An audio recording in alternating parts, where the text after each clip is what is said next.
Jennifer Dulos outside court yesterday. Jennifer was last seen dropping off her kids at school over a month ago. And her husband's DNA was found mixed with her blood inside their home. All signs point to him, but his lawyer has a theory that is the Gone Girl case.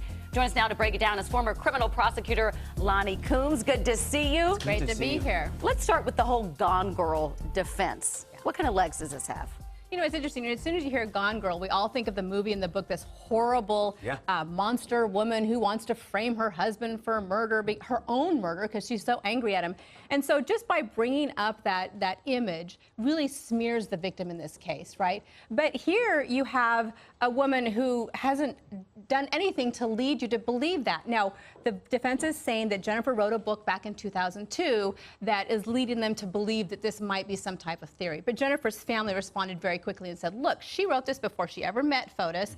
It has nothing to do with the Gone Girl plot. It's not even a mystery. This is just a way for them to smear Jennifer and trying to paint her as the monster, and their client is this innocent victim. It seemed kind of like a reach, right? Absolutely. Because then they also went with this revenge. When that didn't kind of stick, they went very quickly to this revenge suicide kind of plot. Yeah, and I don't even know how the revenge suicide matches. And they're saying, oh, we're so worried for her now. We think that she might be in trouble. When they have all this evidence against Fotis that shows that he's involved in something. What is the evidence that they have, and do you think it's strong? Yeah, so we actually have a very good idea of the evidence they have, because when the police arrested Fotis and his girlfriend Michelle for tampering with the evidence and hindering the prosecution, they had to file an arrest report. So they laid out the evidence. So we know that based on surveillance video, they have Fotis and his girlfriend in Fotis's truck. Fotis is the husband. We just want to put that out. And his girlfriend. And his girlfriend Michelle, and they're in Fotis's truck driving a 4-mile span of road in Hartford, stopping 30 times at different trash cans. Dropping off plastic bags, and in a storm drain they're dropping off evidence, and police were able to get that evidence, clothing, household items. How did they explain that?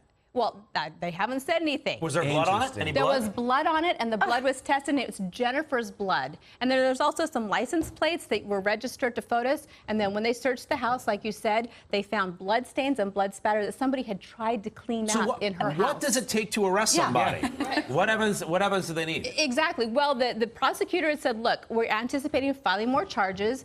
I think they're still trying to build their case. They need more than just the evidence of that they're getting rid of evidence. They want something that links them to her actual disappearance and perhaps death. Could the Gone Girl theory and the revenge suicide theories present some sort of issue as far as reasonable doubt, though, for a jury? Something can always raise reasonable doubt. It really depends on your jurors and how they look at that evidence. But in this case, it seems that there's really a lot of sympathy towards Jennifer, and there's really nothing in her background to lead any credibility to that theory. 30 stops dumping stuff with blood on it. Like, this makes me mad. Well, and when Michelle, the girlfriend, bailed out of jail, apparently she and her attorney went and met with investigators. So whatever she's telling the police might be the break they need. You think she's gonna flip? She's sing like a canary. Yeah, because if she's going to be facing murder charges, maybe she doesn't care about that boyfriend so much anymore. We'll keep an eye on this case, because there is a lot to still come out here. There's another case, actually, that's still developing today about Mackenzie Lueck, that college student who's gone missing. She took a flight. She got into a lift. She'd been on dating apps,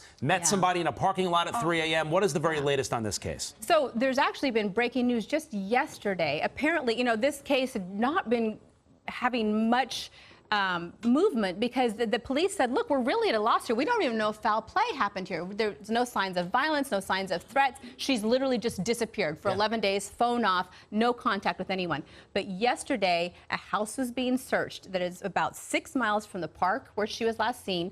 The owner of the house actually used to live in an apartment building that's 2 minutes away from that park. And he actually rents out some of the rooms through Airbnb.